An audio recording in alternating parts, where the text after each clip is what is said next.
السلام علیکم ورحمۃ اللہ وبرکاتہ۔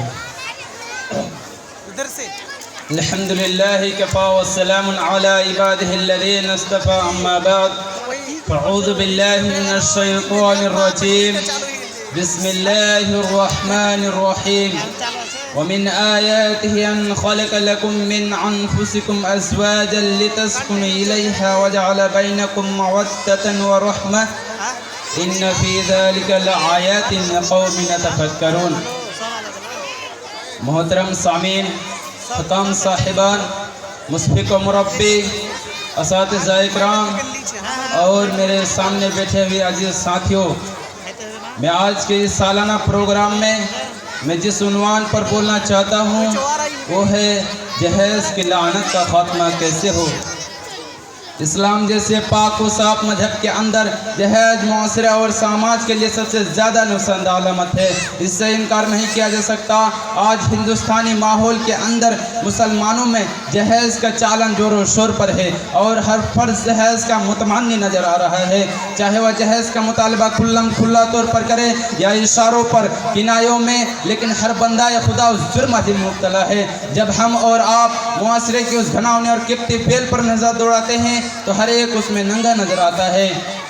چاہے اس کا تعلق کسی اچھے گھرانے سے ہو یا عہدے و منصب پر فائز ہونے سے ہو۔ ہر ایک کے دل کے اندر جہیز کی حصول کی تمنا مضمر رہتی ہے، لیکن کچھ بے غیرت مسلمان تو اس حد کو بھی پار کر دیتی ہے کہ مجھے اتنی رقم نقد اور فلا چیز بطور جہیز ملے گا تب میں اس رشتے کو کرنے کے لیے تیار ہوں اور نہ نہیں۔ مسلمانوں، یاد کرو حضرت عبد الرحمن بن عوف کے نکاح کا واقعہ کہ حضرت عبد الرحمن بن عوف اللہ کے رسول کے پاس آتے ہیں۔ اللہ کے رسول صلی اللہ علیہ وسلم عبد الرحمن بن عوف سے پوچھتے ہیں کہ عبد الرحمن بن عوف یہ زردی کیا ہے، کیا آپ نے شادی کر لی ہے؟ حضرت عبد الرحمن بن عوف کہتے ہیں جی ہاں یا اللہ کے رسول میں نے شادی کر لی ہے۔ اس وقت آپ صلی اللہ علیہ وسلم عبد الرحمن بن عوف سے یہ نہیں پوچھتے ہیں کہ عبد الرحمن بن عوف تمہیں جہیز میں کیا ملا ہے، بلکہ آپ فوراً کہتے ہیں کہ عبد الرحمن بن عوف تم ولیمہ کرو، اگرچہ ایک بکری کیوں نہ ہو۔ معلوم ہوا کہ ولیمہ سنت رسول ہے اور بغیر ولیمہ کا شادی مکمل نہیں ہو سکتے۔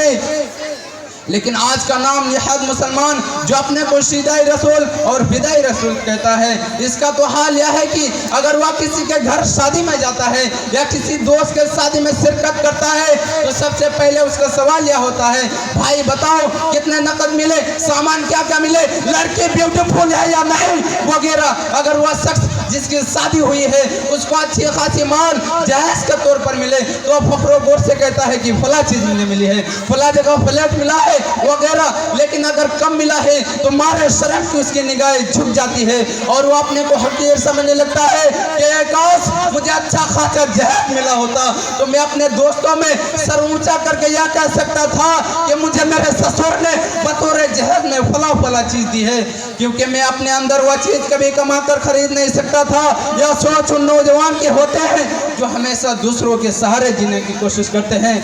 بلکہ اپنے اندر اتنی دولت کمانے کی کوشش نہیں رکھتے، اس لیے حرام مال کی حاصل کرنے کی طرف زیادہ مائل نظر آتے ہیں اور اس کی خواہش بھی رکھتے ہیں۔ میرے بھائیوں، اللہ رب العالمین نے فرمایا وَمِنْ آیَاتِهِ أَنْ خَلَقَ لَكُم مِّنْ أَنفُسِكُمْ أَزْوَاجًا لِتَسْكُنُوا إِلَيْهَا وَجَعَلَ بَيْنَكُم مَّوَدَّةً وَرَحْمَةً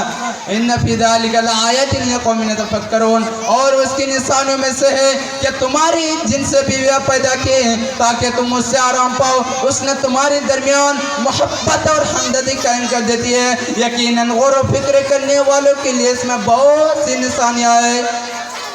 اسی طرح حدیث کے اندر اللہ کے رسول صلی اللہ علیہ وسلم نے وضع قرار دیا ہے ان اعظم النکاح برکت عشر معونہ کہ سب سے بابرکت شادی وہ شادی ہے جس شادی کے اندر سب سے کمال دولت خرچ ہو، سادگی کے ساتھ ہو، گانے بجانے ڈھول تاشے سے بالکل پاک ہو، ایسی شادی کو بابرکت شادی تسلیم کی جاتی ہے۔ لیکن افسوس کے ساتھ یہ کہنا پڑتا ہے کہ آج مسلمانوں کے ذہن میں یہ بات رس بس گئی ہے کہ اچھی شادی وہی مانی جاتی ہے جس میں زیادہ خرچ ہو، جس میں مختلف قسم کے پکوان ہو، جس میں گانے بجانے ڈھول تاشے ہو، ایسی شادی کو شادی سمجھا جاتا ہے۔